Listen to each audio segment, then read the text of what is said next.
16장 21절부터 28절 말씀입니다. 제가 가지고 있는 성경 신약 성경 26쪽쯤에 있습니다. 마태복음 16장 21절부터 28절 찾으셨으면 우리 서로 한 절씩 교독하도록 하겠습니다. 제가 21절 먼저 읽습니다. 이때로부터 예수 그리스도께서 자기가 예루살렘에 올라가 장로들과 대제사장들과 서기관들에게 많은 고난을 받고 죽임을 당하고 제3일에 살아나야 될 것을 제자들에게 비로소 나타내시니 베드로가 예수를 붙들고 황변하여 이르되 주여 그리 마옵소서 이 일이 결코 주께 미치지 아니하리이다. 예수께서 돌이키시며 베드로에게 이르시되 사탄아 내 뒤로 물러가라 너는 나를 넘어지게 하는 자로다 네가 하나님의 일을 생각하지 아니하고 도리어 사람의 일을 생각하는도다 하시고 이에 예수께서 제자들에게 이르시되 누구든지 나를 따라오려거든 자기를 부인하고 자기 십자가를 지고 나를 따를 것이니라. 누구든지 제 목숨을 구원하고자 하면 잃을 것이요 누구든지 나를 위하여 제 목숨을 잃으면 찾으리라. 사람이 만일 온 천하를 얻고도 제 목숨을 잃으면 무엇이 유익하리요 사람이 무엇을 주고 제 목숨과 바꾸겠느냐. 인자가 아버지의 영광으로 그 천사들과 함께 오리니 그때 각 사람이 행한 대로 갚으리라. 진실로 너희에게 이르노니 여기 서 있는 사람 중에 죽기 전에 인자가 그 왕권을 가지고 오는 것을 볼 자들도 있느니라. 아멘. 할렐루야. 이제 찬바람이 약간씩 아침 저녁으로 붑니다. 그동안 이불이 너무나 싫었는데 저녁에는 쌀쌀해가지고 이불을 찾게 되는 그러한 계절이 돌아오게 되었습니다. 예수 믿기 딱 좋은, 예배드리기 딱 좋은 계절이 다가옵니다. 우리 옆에 분에게 인사하겠습니다. 참 잘 나오셨습니다. 반갑게 앞뒤로 인사하겠습니다. 은혜 많이 받으세요. 반갑습니다. 오늘 우리가 읽었던 말씀 바로 앞에 보시면요, 참으로 재미있는 사건이 하나 나오는데요. 예수님이 길을 가시다가 제자들에게 갑자기 뜬금없이 사람들이 나를 보고 누구라 하느냐라고 물어보시니까 제자들이 이렇게 대답을 합니다. 네, 어떤 사람은요 엘리야라고 하는 사람도 있고요, 또 어떤 사람은 예수님에 대해서 세례 요한이라 말하는 사람도 있습니다. 그 이야기를 듣고 나서 예수님이 다시 그래 그렇다면 너희들은 나를 누구라 하느냐라고 물어보시니까 그때 나서기 좋아하는 이 베드로가 주는 그리스도시요 살아계신 하나님의 아들이십니다 라고 진짜 정답 중에 정답을 말하고 있는 것을 보게 됩니다. 그리고 나서 예수님이 베드로에게 바요나 시몬아 네가 복이 있도다. 이것을 너에게 알게 하시는 이는 혈육이 아니요 저 하늘에 계신 내 아버지시니라. 또 내가 너희에게 이르노니 너는 이제부터는 베드로다. 이 베드로가 뭡니까? 너는 이제 반석이다. 내가 이 반석 위에 내 교회를 세우리니 음부의 권세가 이기지 못할 것이라 라고 엄청난 축복을 이 베드로에게 해주십니다. 이 이야기를 듣고 베드로가 얼마나 기분이 좋았겠습니까? 그 사건 이후에 이때로부터 다시 말해서 제자들의 신앙 고백을 듣고 난 후로부터 예수님이 이제 제자들에게 이제 드디어 그동안 절대 한마디도 말씀하지 않으셨던 비밀을 제자들에게 말씀하십니다. 그게 뭐냐면요, 너희들 정말 잘 들어라. 내가 하는 말 이제 잘 들어라. 내가 사실은 이 나라에서 왕이 되는 게 아니고 이제 곧 있으면 붙잡혀서 십자가에서 못 박혀 죽게 될 것이고 다시 사흘 만에 부활하게 될 것이야 라고 하는 깜짝 놀랄 만한 사건을 예언해 주시고 계십니다. 저는요 오늘 이 말씀을 보면서 예수님은 왜 이런 제자들의 고백을 먼저 듣고 나서야 예수님이 누구냐라고 하는 질문에 대한 답을 먼저 듣고 나셔야 이 애언적 말씀을 하셨을까 생각하게 되었습니다. 여러분 그렇지 않습니까? 왜 그러셨을까요? 그것은 바로 그 제자들이 그 비밀을 들을 만한 자격이 정말 있는가를 알아보신 것이라고 생각되었습니다. 여러분 그렇습니다. 확실하게 정답을 알아야지만, 예수님의 정체성을 알아야지만 비밀을 들을 자격이 있는 겁니다. 제자들은 정답을 잘 알았기 때문에 예수님이 말씀하시는 이 놀라운 사실을 들을 수가 있었던 겁니다. 이건 마치 학생들을 가르치는 선생님이 처음부터 바로 문제를 풀어보라고 하지 않고 먼저 학생들에게 그 문제를 푸는 방법을 가르친 다음에 문제를 내는 것과 같은 이치라고 생각합니다.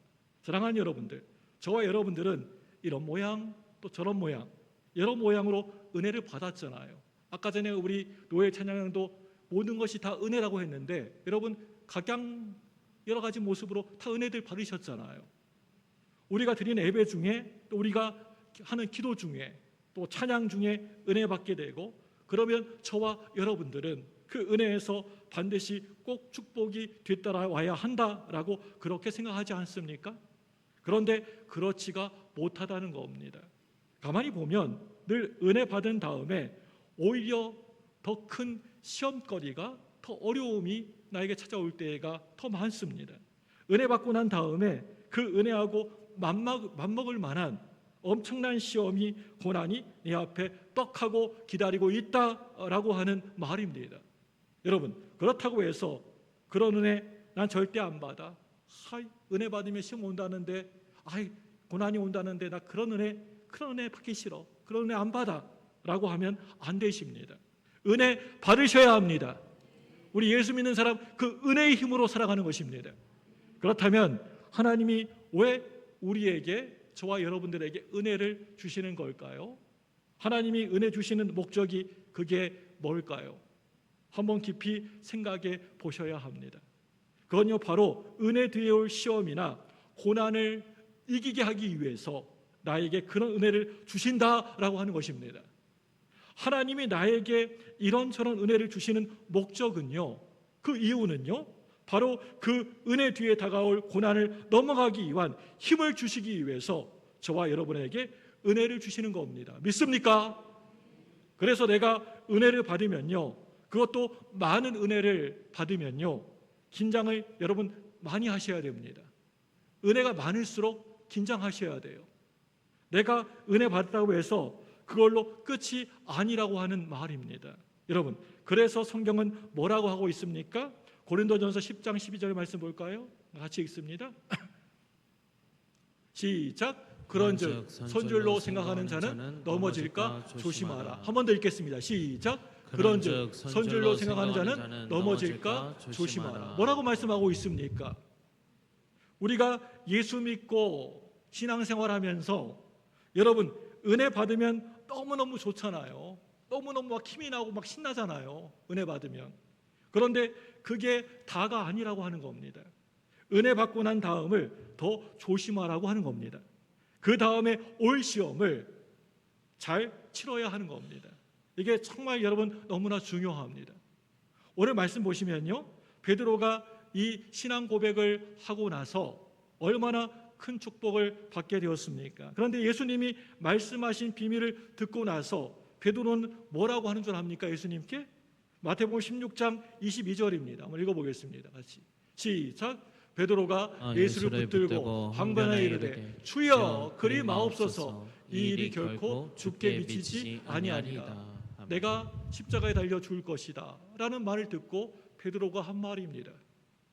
다시 말해서 그건 예수님, 그거 진짜 아니에요. 예수님 그런 말 하지 마세요. 그거 아니에요. 결코 십자가에서 돌아가신 일은 없으실 겁니다. 이렇게 대답합니다. 이 말에 예수님은 베드로에게 뭐라고 말씀하십니까? 이 사탄아, 방금 전에는 내가 너 반석이요 베드로요 너 터 위에 교회를 세우리라 했다가 바로 그냥 뭐가 됩니까? 베드로가 야이 사탄아, 이렇게 얘기가 되어버리는 겁니다. 금방 엄청난 축복을 해주셨던 베드로를 향해서 바로 이어서 사탄아 소리치십니다. 여기에 놀라운 영적 비밀이 있습니다. 방금 전까지 칭찬받고 참 잘했다 이렇게 축복받았던 베드로가 어떻게 됩니까? 갑자기 사탄이 돼버리고 말았습니다. 이게 바로 우리의 모습입니다. 우리의 모습이 양면적이고 이중적인 우리의 모습이라고 하는 말입니다. 우리가 은혜 받을 때에는 어떻습니까? 거의 얼굴도 그냥 늘 미소를 띠면서 천사 같습니다. 날개만 없지 천사예요. 완전 천사예요. 은혜 받으면. 그런데 어느 순간에 어떤 문제에 어려움이 탁 부딪히게 되고 닥치게 되면요, 그럴 때 본색이 드러납니다. 어려움 당하고 고난 당할 때 본색이 드러납니다. 더러운 내 혈기가 막 나옵니다. 운전하다가 앞에 조금만 끼면 그냥 빵빵 누르고 막 문 열고 난리칩니다. 그러면 다른 사람에게 한마디 듣게 됩니다. 아이, 은혜 받았더니, 아이고 조 목사 은혜 받았더니 아무 소용도 없구만. 그 소리 들으면 더 열받죠. 더 화가 막 나죠. 그래서 은혜 받기 전보다 더 못한 모습을 보이게 되는 겁니다.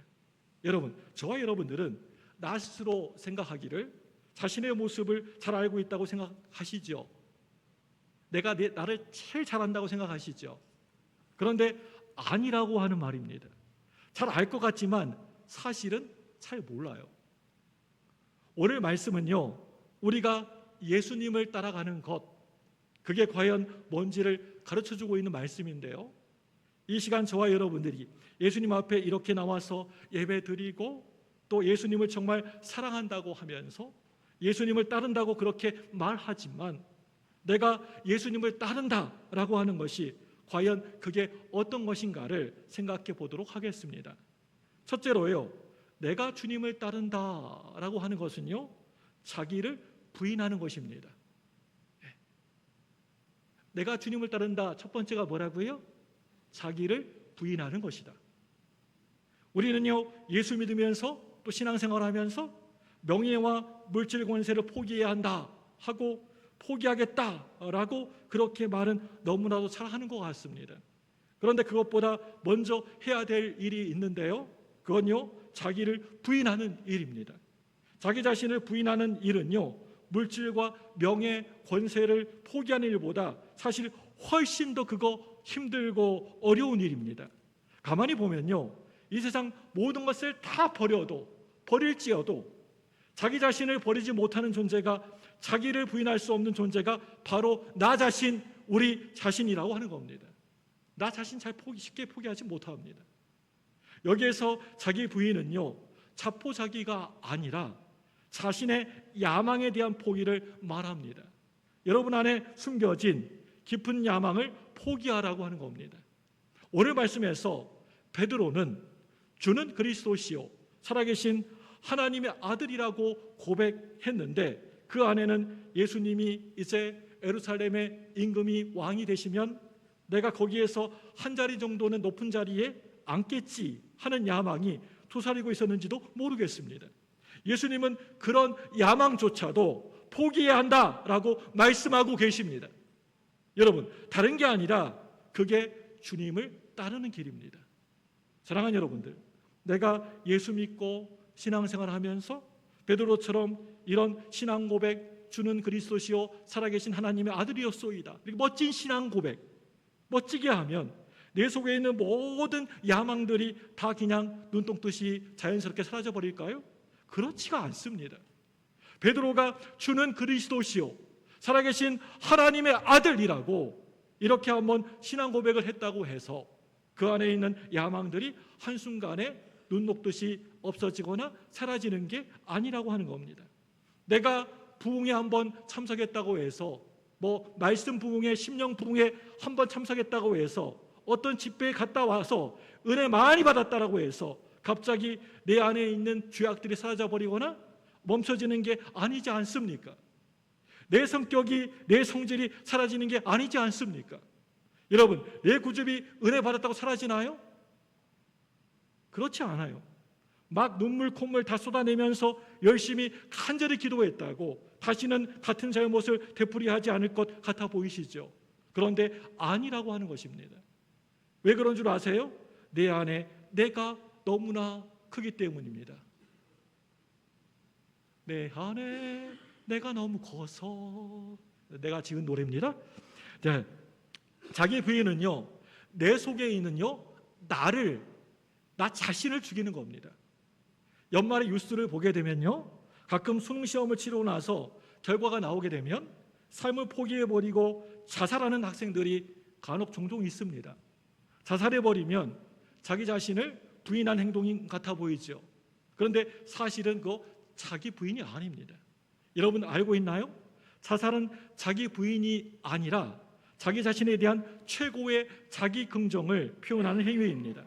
이 말이 무슨 이야기냐 하면요, 예를 들어서 자기 수능시험 결과가 250점 나왔다고 하면 그게 내 점수려니 그렇게 생각해야 하는데, 내가 300점 맞을 것을 250점 맞았다고 실망하면서 받아들이지 못하고 목숨까지 버리는 것, 그것은 더 잘할 것이다, 더 잘해야 한다라고 하는 생각에서 저지르는 행동입니다. 내가 나 스스로를 과대평가한 그런 결과라고 할 수가 있습니다. 150점 맞고도 그래, 이게 바로 내 점수야, 이렇게 받아들일 수가 있어야 합니다. 요즘 보면 시험을 치르고 나서 도박하는 태도를 보이는 학생들이 참 많은 것 같습니다. 평소에 성적보다 더 높기만을 바라는 것은 도박하는 거나 다름이 없습니다. 평소에 300점 맞은 학생들이 있습니다.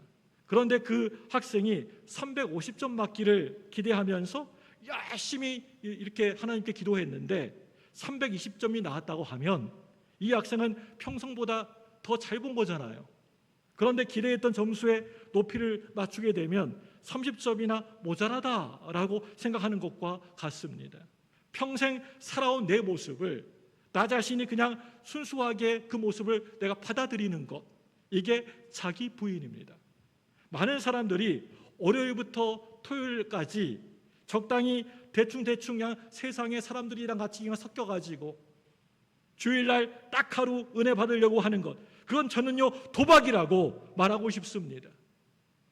1년 내내 아무렇게나 막 살아오다가 교회 부흥회 때가 되면 이번에 가서 은혜 받아야지, 내가 말씀으로 은혜 받아야지, 이렇게 생각한다면 그것도 역시 도박입니다.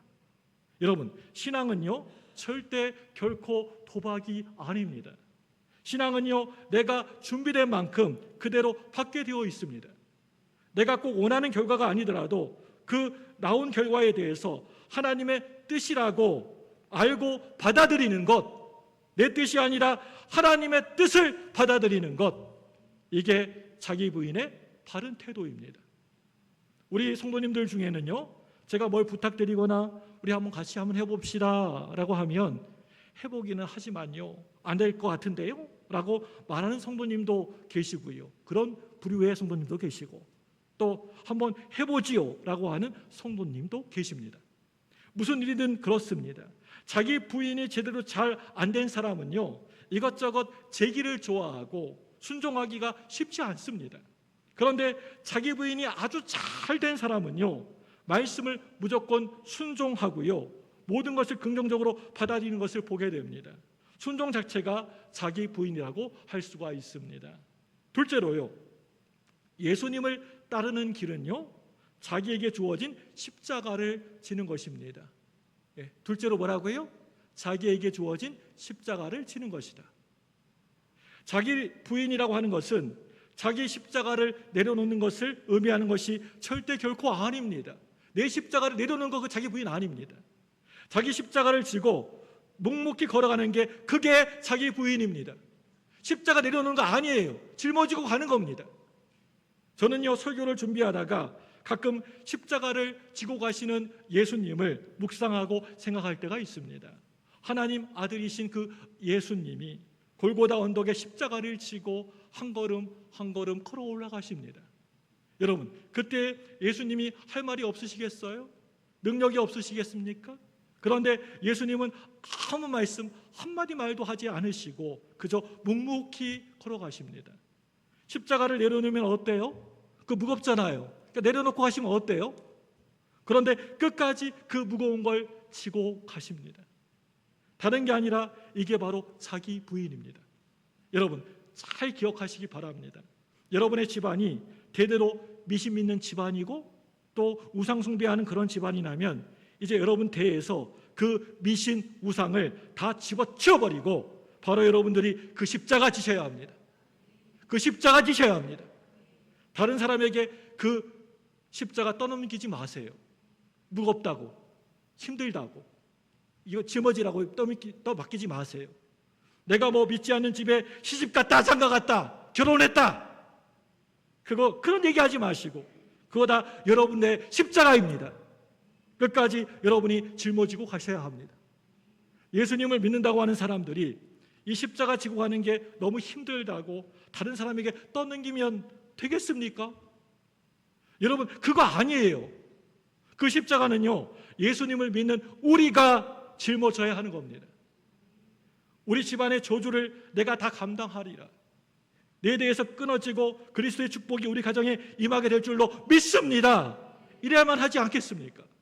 여러분 누군가는 막아야 하잖아요. 그렇다면 그거 내가 해야 되지 않겠습니까? 그게 바로 내 십자가예요. 나의 십자가입니다. 누구 십자가라고요? 자기 십자가, 내 십자가.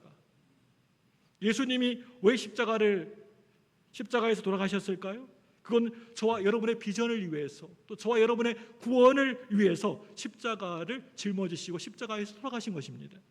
사랑하는 여러분들, 저와 여러분이 속해 있는 공동체의 십자가를 자꾸만 다른 사람에게 떠넘기지 마시고 저와 여러분이 지세요.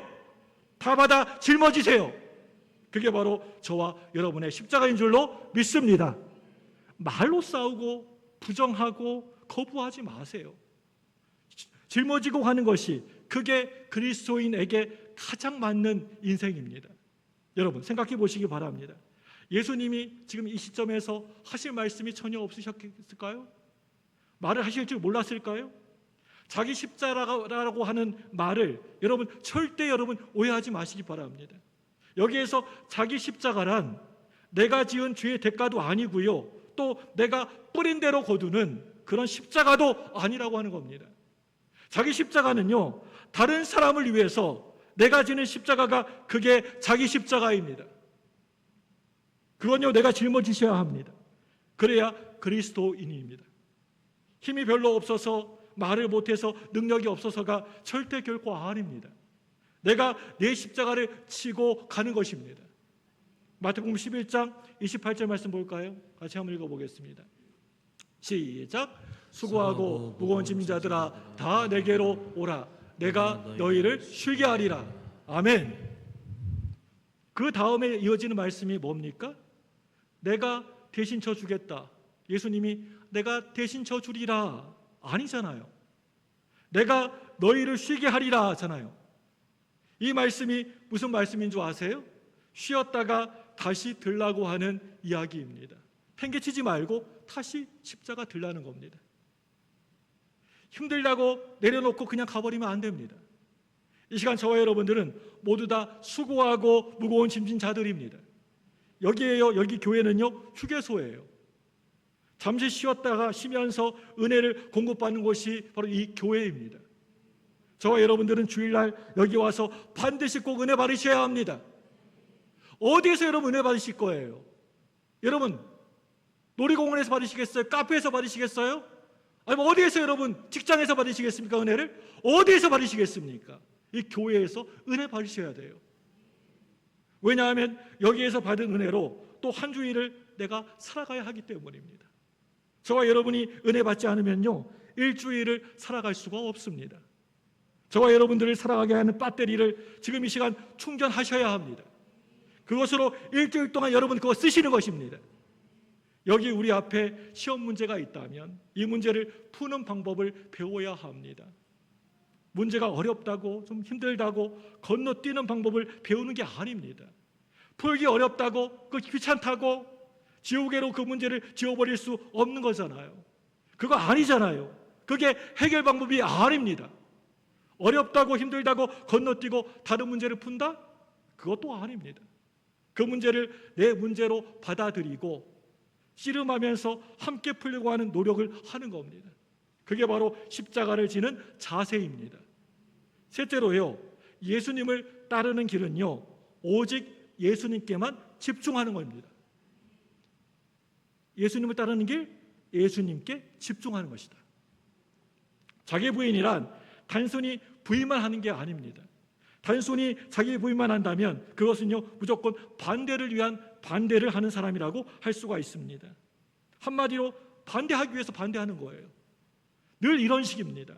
설교가 좀 어려우면 그날따라 오늘 설교가 뭐 이렇게 여러 가지 이렇게 뭐 신학적인 얘기도 하고 하면 좀 어려우면 우리가 뭐 신학생이냐라고 하면서 불평하고, 또 너무나 또 막 쉽고 그러면 우리가 뭐 유초동부 학생이냐라고 하면서 불평을 해야 됩니다. 그날따라 예배 시간이 좀 길어지면 길다고 뭐라고 하고요, 또 짧으면 짧다고 난리를 칩니다. 우리 교회 교인들 말고요, 저쪽 동네 교인들입니다. 다 똑같은 상황인데도 반대를 하는 사람에게는요, 모든 게 다 비판적이고 불평투성이로만 그렇게 보입니다. 다 삐딱하게 보입니다. 이게 아닙니다. 자기 부인은 자기를 부인하고 어느 다른 하나에 집중하는 것을 말합니다. 여러분, 우리가 자기 부인할 때에도 다른 모든 것을 다 포기하고 단 하나에만 집중해야 합니다. 예를 들어서요, 하나 드리겠습니다. 컴퓨터 게임. 우리 아이들 컴퓨터 게임 잘하잖아요. 컴퓨터 게임에 빠져있는 사람이 있다고 합시다. 예를 들어서 이 사람이 자기를 부인하고자 나는 이제 오늘부터 컴퓨터 게임을 하지 말아야지 하고 굳게 결심을 하긴 했는데, 지금 바로 앞에 컴퓨터가 내 눈은 보이는데 동그라니 내 앞에 막 10cm도 아닌데 바로 앞에 동그라니 컴퓨터가 있는 거예요. 그러면 그 사람이 컴퓨터를 하고 싶겠습니까? 안 하고 싶겠습니까? 컴퓨터 게임 별로 안 좋아하시나 봐요? 그 앞에서 안 한다 계속 부인한다고 해서 되지 않습니다. 컴퓨터를 떠나서, 그 컴퓨터가 있는 자리에서 멀리 떠나서 컴퓨터가 아닌 어떤 다른 것에 집중해야 합니다. 여러분, 한 가지에 집중하다가 보면 주변에 있는 것이 아예 보이지가 않습니다. 사진 찍을 때 포커싱이 있어요. 이게 뭐냐면 인물 사진이 있는데 인물만 부각시키고 나머지는 흐릿하게 보이는 겁니다. 우리가 그런 것들을 배워야 됩니다. 다른 것들은 다 흐릿하게 봐야 됩니다. 오직 우리가 집중해야 될 예수님께 집중해야 합니다. 내가 예수님께만 집중하면 자기 부인이 자연스럽게 이루어지게 되고 예수님만 커다랗게 크게 보이게 되는 겁니다. 담배를 끊으려고 하는 사람도 마찬가지예요. 그냥 말로만, 입으로만 끊자라고 해서 끊어집니까? 언제 보면 또 피고 있더라고요. 이거 딱 가면 목사님 보니까 해가지고 이러고 있고, 왜 그렇게 사십니까? 자, 담배를 떠나서 다른 어떤 것에 집중해야 끊을 수가 있습니다. 하나님께 집중하게 되면 자연스럽게 그런 것하고 분리되어지게 되어 있습니다. 자기 부인이 자연스럽게 이루어집니다. 하나님을 사랑하게 되면, 내가 하나님을 뜨겁게 갈망하고 사랑하게 되면 내가 사랑하지 않는 것들은 이렇게 포기하게 되는 것입니다. 흐릿하게 보이는 것입니다. 여러분, 우리가 죄를 왜 짓는지 아세요? 내가 죄를 사랑하기 때문입니다. 아이 목사님, 내가 뭐 죄를 사랑하다니요. 말도 안 되는 소리 하지 마세요. 그런데 여러분, 죄를 사랑하기 때문에 죄와 가까이 있는 겁니다. 전혀 안 그런 것 같아 보이시죠? 그런데 곰곰이 한번 생각해 보시기 바랍니다. 내가 죄를 사랑하기 때문에 죄를 짓는 겁니다. 사랑하지 않으면 죄 안 짓습니다. 그런데 그 죄보다 더 큰 사랑을 알게 되면 그 죄에 대한 사랑을 버릴 수가 있게 되는 겁니다. 그래서 우리가 하나님의 사랑에 집중하게 되면 죄로부터 떠날 수가 있게 되는 겁니다. 우리에게 자기 부인을 정확하게 보여주셨던 자기 부인의 진정한 모델이 한 분 계십니다. 딱 한 분 계십니다. 이분이 누구냐면 바로 예수님입니다. 저와 여러분이 믿고 있는 예수 그리스도이십니다. 예수님은 많은 능력도 있으셨고 실력도 있으셨지만 그것을 많은 사람들 앞에서 주장하지 않으시고 부인하시고 다른 어떤 것에 집중하셨습니다. 뭐에 집중하셨습니까? 그건 바로 구원 사역이었습니다. 예수님은 모든 것의 초점을 오직 구원 사역에만 맞추셨습니다. 모욕당해도 괜찮았습니다. 능력 발휘 안 해도 괜찮았습니다. 침뱉음 당해도 괜찮으셨습니다. 창피당해도 괜찮았습니다. 이 구원 사역을 위해서라면, 구원 사역만 이룰 수만 있다면 다 포기할 수가 있으셨습니다. 그 무엇도 상관없었습니다. 모든 것을 다 포기할 수가 있었습니다. 예수님은 오직 영혼 구원에 초점을 맞추고 십자가라고 하는 자기 부인의 완성을 끝내는 온전히 이루셨습니다. 이게 진정한 자기 부인의 자세입니다. 사랑하는 여러분들, 신앙이 깊어지면 깊어질수록, 우리의 믿음 생활이 정말 오래되면 오래될수록 우리 자신에 대한 신뢰보다는 하나님에 대한 신뢰가 더욱더 커져야 합니다. 왜 그래야 할까요? 그건 우리가 하나님의 사랑에 포커스를 초점을 맞추고 하나님께 집중하고 있기 때문입니다. 예수님은 하나님 아들임에도 불구하고 자기를 철저하게 부인하셨습니다. 그리고 십자가를 지고 하나님에게 향하기 위해서 이 땅에 친히 사람의 옷을 입고 이 땅에 오셨습니다. 예수님을 믿고 사랑한다면 저와 여러분들도 이런 예수님의 길을 따라가야 할 줄로 믿습니다. 예수님이 이 시간 저와 여러분들에게 이렇게 질문하십니다. 너는 지금 십자가를 지고 정말 나를 따를 수 있겠니? 다시 한번 말씀드리겠습니다. 너는 지금 십자가를 지고 정말 나를 따를 수 있겠니? 여러분, 예수님의 이 질문에 여러분 뭐라고 대답하시겠습니까? 기도하겠습니다. 이 시간 두 손을 번쩍 드시고 저를 한번 크게